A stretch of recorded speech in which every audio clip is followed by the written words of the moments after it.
We begin with Senator Coons and Senator Blumenthal in the studio. Senator Kirk is in Chicago. Welcome. Well, gentlemen, the news from Syria overnight is not good. Government troops opened fire on tens of thousands of protesters. The estimates now are that around 120 people were killed over the last 3 days. That brings it to about 300 people who've been killed since the protests began 5 weeks ago. 3 members of Bashar Assad's government have resigned to protest the killings. Assad has promised more reforms, but the protesters say they will not be satisfied until he leaves, and so far it looks like he's not. President Obama issued another statement condemning the violence. He called on the government to change course now. Senator Kirk, you were one of those who advised Barack Obama to be aggressive about getting involved in Libya. What do you think needs to be done about Syria here? We should use the diplomatic weight and press authority of the United States to undermine the Syrian dictatorship. Remember, the Assad dictatorship was responsible for the murder of the Lebanese prime minister, supports the Hezbollah and Hamas terrorist organizations, and even tried to build a North Korean reactor in its northwest province. I think we're witnessing the slow end of the Assad dictatorship, and we should stand with the people of Syria. But, you know, we sent American warplanes into Libya. Should we be doing that in Syria? No, I think the U.S. military is now overstretched with 4 major missions in Iraq, Afghanistan, Libya, and Japan.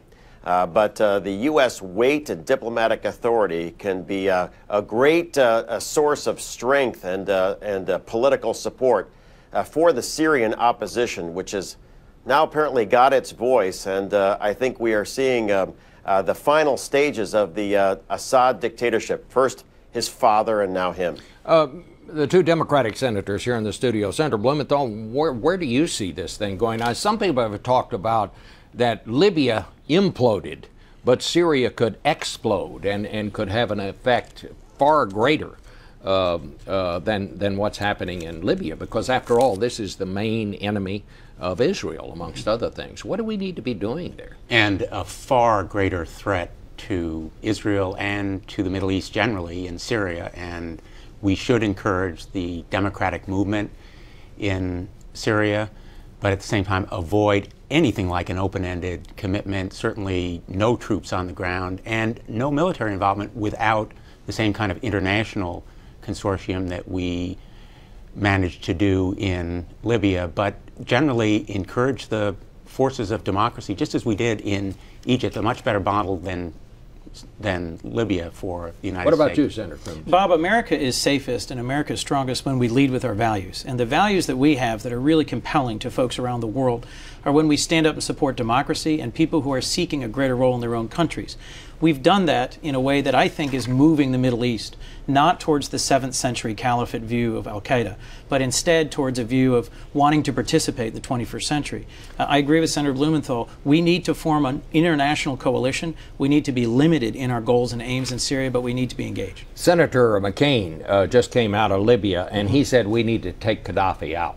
You agree with that, Senator? Well, I agree that we need to support the multinational coalition that the Arab League and the African Union and the UN put in place, and we need to give it a little bit of time. I think the squeeze play that we are applying more and more pressure to Gaddafi with military action, with an embargo, will eventually succeed. What do you think we should recognize the rebel government in Libya? Senator Blumenthal, Senator McCain seems to think that would be a wise thing to do. We need to be very cautious about who exactly the rebels are, and I think one of the contributions of Senator McCain's trip is that we know more about them, and he certainly has given his personal view that they are legitimate, that they are not al-Qaeda, and that would certainly lend support for the view that we should recognize them, but at the same time, the people of Libya should decide who their government is. What about you, Senator Kirk? You think we ought to recognize that rebel government?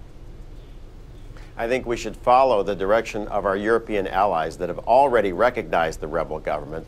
White House staffers have called for a responsibility to protect, which was the justification of that mission. But now that the U.S. military and our NATO allies are involved, we have a responsibility to win. And remember, Gaddafi is responsible for the murder of over 180 Americans aboard the Pan Am 103. killing American servicemen in Germany.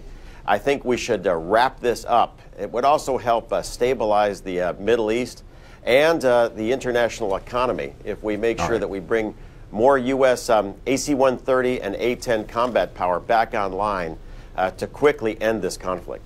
I want to shift to things closer to home here. CBS News put out a poll last week that was an absolute stunner. It said that 75% of the American people now disapprove of this institution that you all are a member of, the Congress. They just don't seem to like anything about it. And furthermore, they said that 70% of the people we questioned believe the country is headed in the wrong direction.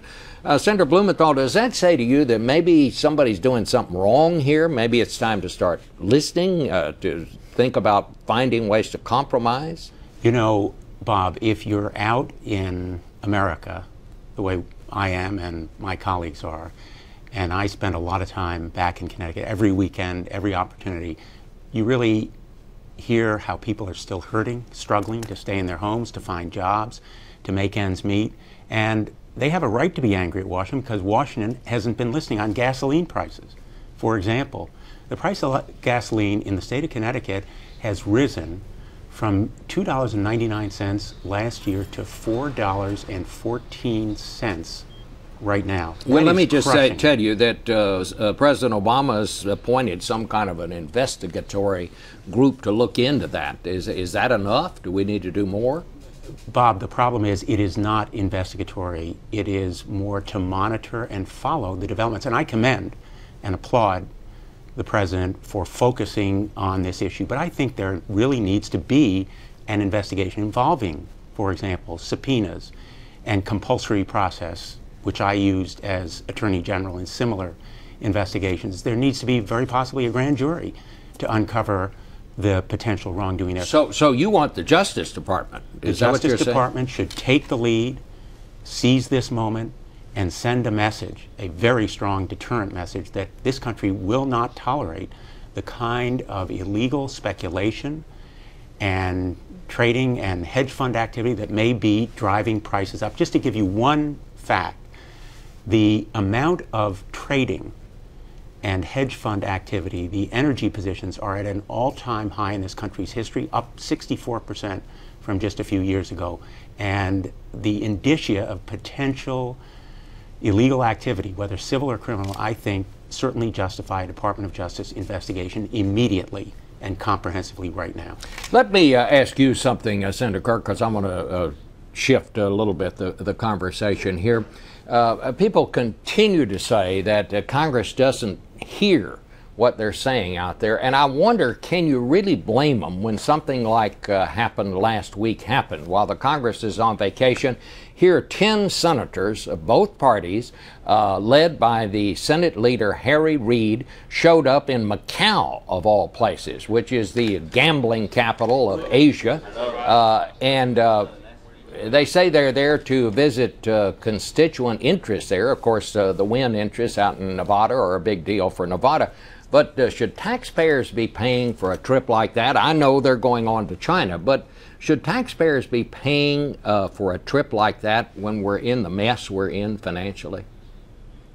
Ideally, the Senate would have not taken a 2-week break, and it would be debating right now the Bipartisan Commission on Deficit Reduction, especially following Standard & Poor's saying that we are headed towards losing our AAA credit rating. I'm particularly worried about the Senate.